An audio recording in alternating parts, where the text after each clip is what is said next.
Menguak sosok orang kuat di balik dugaan korupsi 271 triliun, suami dari Sandra Dewi. Nah, papaku sayang, mamaku sayang, papa belikan pesawat, tapi dari hasil korupsi. Aduh, kena nih. Nah guys, ya Harvey Muiz kembali viral, suami dari Sandra Dewi guys ya, yang korupsi 271 triliun total ya, bersama geng-gengnya yang sudah sampai 15 atau 16 orang itu. Ahli hukum tindak pidana pencucian uang yaitu Ibu Yenti Garnasih mengatakan penambangan liar ini adalah kegiatan ilegal yang kasat mata dan melibatkan banyak orang. Maksudnya begini, sudah jelas penambangan ilegal ini terlihat dengan kasat mata dengan jelas, tapi tetap saja bisa berjalan mulus. Pasti ada orang-orang di balik itu. Iya, karena semua sudah terlibat dengan fulus. Iya. Menurutnya, sudah diterima akal sehat, kegiatan yang melibatkan banyak orang dan kasat mata bisa berjalan dengan aman dan berlangsung lama. Karena sudah diduga ini sejak tahun 2015 hingga tahun 2022. Ini siapa yang melindungi? Pasti ada orang-orang kuat yang melindungi. Siapa juga yang belum terungkap dan harus terungkap. Ini berat sih. Berat, tapi memang harus terungkap. Jika korupsi sudah sampai triliunan, pasti orang-orang di balik itu bukan orang sembarangan. Pasti orang yang duduk di pemerintahan atau memang orang yang punya nama yang mungkin tidak akan namanya bisa disebutkan. Berarti senyap. Dia curiga ada kong-kali-kong antara penambang liar dengan pihak yang mesti bertindak sebagai pengawas. Nah, ini kan sudah barang tentu, karena sudah ini kan pengawasannya, ini sudah kasat mata, terlihat penambangan itu adalah tidak bisa ditutupi ya gitu ya. Kan memang harus ditambang, memang harus pengerjaannya terlihat oleh mata. Tapi lepas dari pengawasan, tidak lepas, cuman dilepaskan.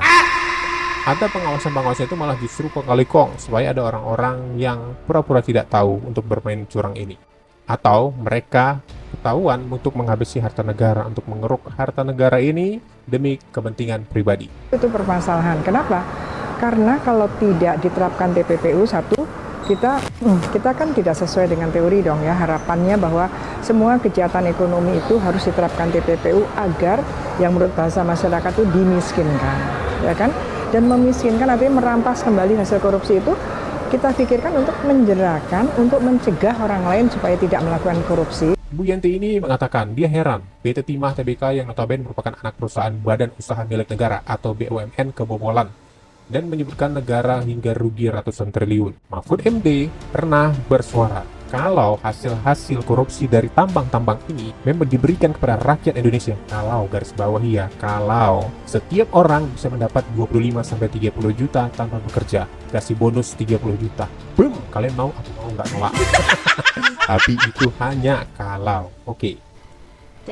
Kata ini pertambangan mineral utama. Saya kan cerita bahwa pada tahun 2013, 2013-2014, jejak digitalnya nanti dicari aja di Google, pasti masih ada. Itu ada informasi dari kepala PPATK waktu itu, Abdul Somad, Pak Samad, Abraham Samad, yang mengatakan begini: kalau saja di dunia pertambangan ini kita bisa menghapus celah-celah korupsi, maka setiap kepala orang Indonesia itu setiap bulan akan mendapat uang 20 juta rupiah tanpa kerja apa. Setiap anak kecil dan sebagainya, 20 juta setiap bulan gratis dari negara. Tuh, bener kan? Ternyata sudah terendus dari tahun 2014-2015, tapi ketahuan sampai sekarang nih baru terbongkar. Nah, ada apa kalau nggak difuluskan?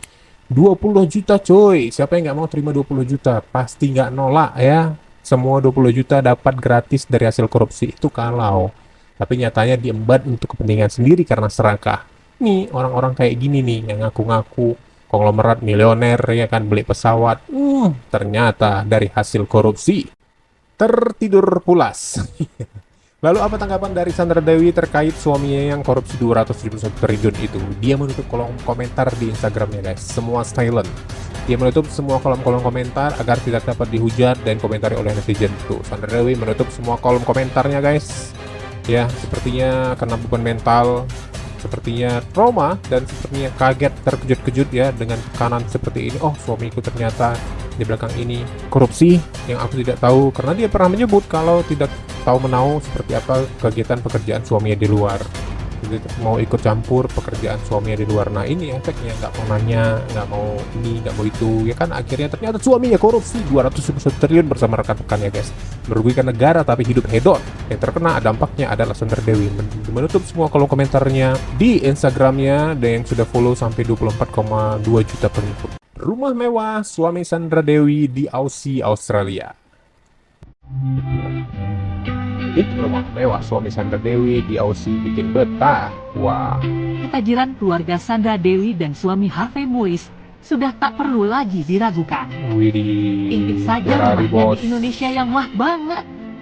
Enggak berhenti di situ, pengusaha di bidang batu bara itu juga memiliki hunian mewah di Australia loh. Ia sering mengajak sang istri berkunjung ke rumah mewahnya di sana. Inilah bagian depan rumah keluarga Sandra Dewi di Australia dengan halaman yang luas. Keluarga Terdapat dongeng. trampolin yang dipasang di permukaan tanah untuk tempat anak-anak bermain. Ada juga lapangan basket yang luas seperti di rumah Sandra Dewi yang berada di Jakarta. Mengintip bagian dalam rumah keluarga Sandra Dewi di Australia, ruangan yang ini dilengkapi perapian khas rumah-rumah di Luar barat biasa. pada umumnya. Tangga di rumah keluarga Sandra Dewi di Australia oke banget nih buat foto-foto cantik. Terdapat 5 kamar termasuk kamar mandi yang didominasi warna abu-abu dan kayu yang terasa natural banget. Dan bos. Hunian keluarga Harvey di Australia pastinya sangat megah dan memiliki lahan atau area yang sangat luas. Gimana mewah kan? Enggak heran Sandra Dewi dan anak-anaknya betah berlama-lama di rumah tersebut. Nah, seperti yang kita tahu ya, banyak yang mengagumi dari suami Sandra Dewi ini, kalem, diam, gak mau heboh-heboh, ternyata punya harta miliaran, triliunan ya. Ternyata belakangan baru tahu kalau itu terlibat dugaan kasus korupsi, bukan dugaan lagi sih, sudah memang dibuktikan dari kejaksaan ya.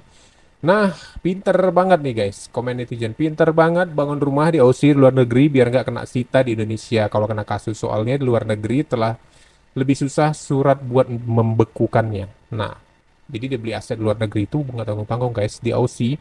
Seperti itu guys ya, rumahnya tadi kita lihat tuh, rumahnya mewah seperti ini. Sedangkan di Indonesia saja membangun rumah seperti ini mungkin sudah miliaran ya, apalagi di sana pasti dolar cuy, Australia ya. Jadi dibangun di luar untuk mempertahankan aset supaya tidak bisa ditarik ke Indonesia. Wah, selain pintar korupsi, dia pintar mempertahankan hak aset guys. Tapi kita tidak tahu apakah ini memang dari hasil itu juga atau enggak. Nanti kan diselidiki ya oleh KPK dan juga Badan Kejaksaan.